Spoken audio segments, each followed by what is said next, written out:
Unhappy is he to whom the memories of childhood bring only fear and sadness. Wretched is he who looks back upon lone hours in vast and dismal chambers with brown hangings and maddening rows of antique books, or upon odd watches in twilight groves of grotesque, gigantic, and vine-encumbered trees that silently wave twisted branches far aloft. Such a lot the gods gave to me. To me, the dazed, the disappointed, the barren, the broken. And yet I am strangely content and cling desperately to those sere memories when my mind momentarily threatens to reach beyond to the other. I know not where I was born, save that the castle was infinitely old and infinitely horrible, full of dark passages and having high ceilings where the eye could find only cobwebs and shadows. The stones in the crumbling corridors seemed always hideously damp, and there was an accursed smell everywhere, as of the piled-up corpses of dead generations. It was never light, so that I used sometimes to light candles and gaze steadily at them for relief. Nor was there any sun outdoors, since the terrible trees grew high above the topmost accessible tower. There was one black tower which reached above the trees into the unknown outer sky, but that was partly ruined and could not be ascended save by a well-nigh impossible climb up the sheer wall, stone by stone.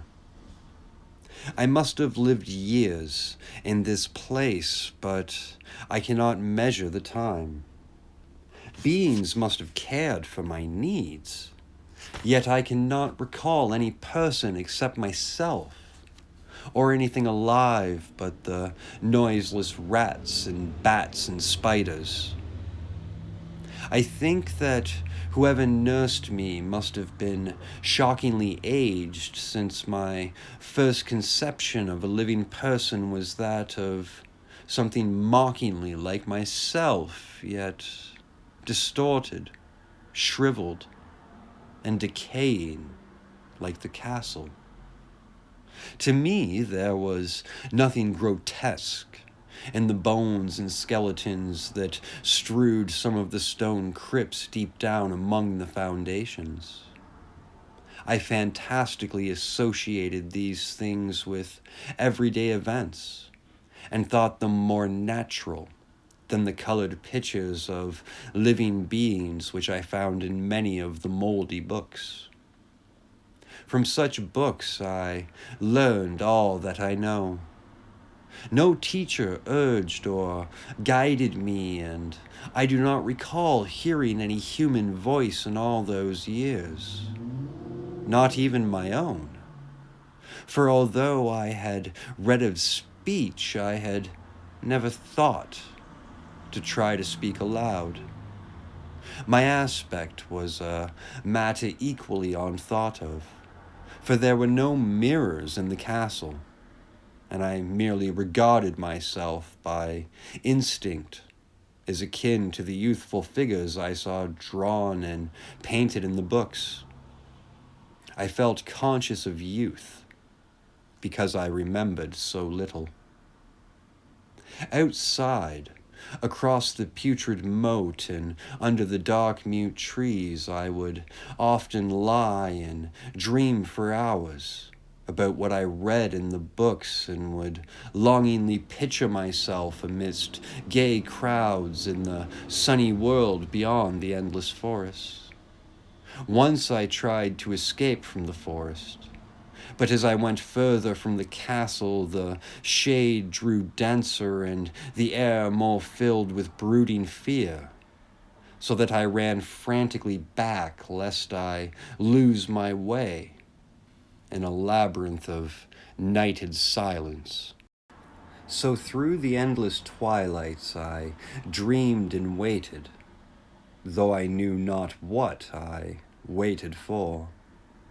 Then in the shadowy solitude my longing for light grew so frantic that I could rest no more, and I lifted entreating hands to the single black ruined tower that reached above the forest into the unknown outer sky.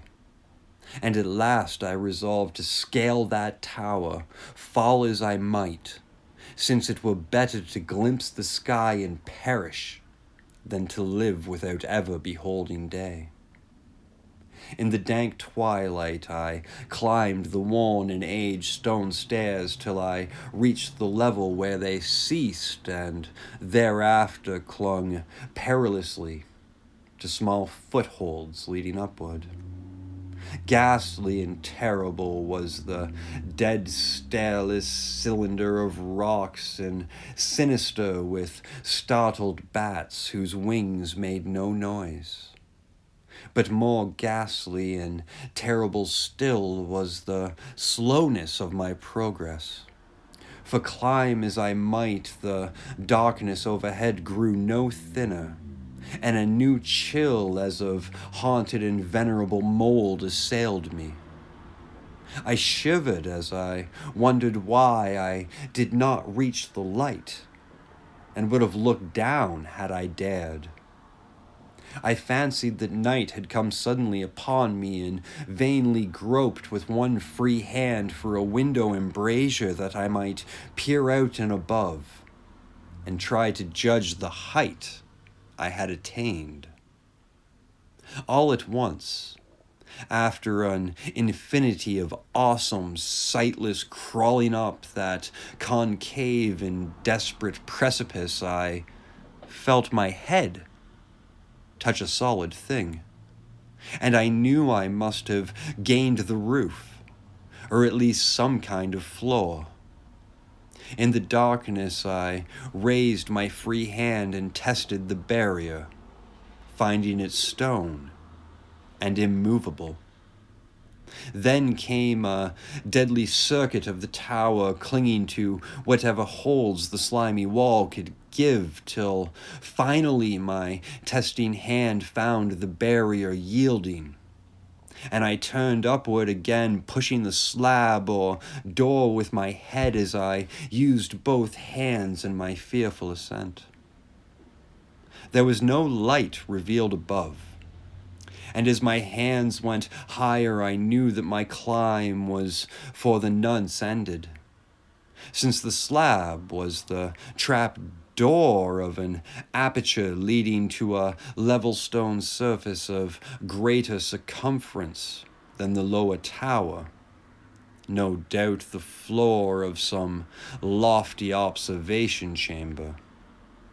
I crawled through carefully and tried to prevent the heavy slab from falling back into place, but failed in the latter attempt. As I lay exhausted on the stone floor, I heard the eerie echoes of its fall, but hoped when necessary to pry it open again.